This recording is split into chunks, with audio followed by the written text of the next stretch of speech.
ఒక హైటెక్ దొంగను పట్టుకోవడం ఒక ఎత్తు అయితే అతడి నుంచి నిజాలు రాబట్టడం మరొక ఎత్తు.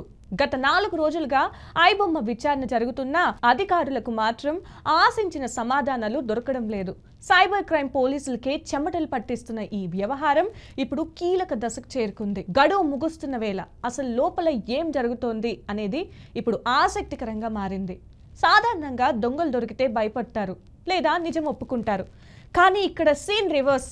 అడిగిన ప్రతి ప్రశ్నకు రవి నుంచి సంబంధం లేని సమాధానాలు వస్తున్నాయని తెలుస్తుంది. సాక్ష్యాలు కళ్ళ ముందు పెట్టినా అబ్బే నాకేం తెలియదు అన్నట్లుగా వ్యవహరించడం చూస్తుంటే ఇదంతా ఒక పక్కా ప్రీ ప్లాన్ స్కెచ్లా అనిపిస్తుంది.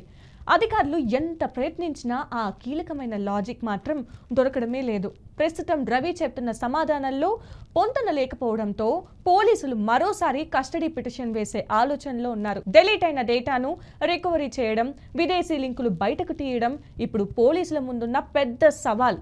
చూడాలి మరి ఈ సైబర్ క్రైమ్ ఎపిసోడ్లో ఇంకెన్ని మలుపులు తిరుగుతుందో.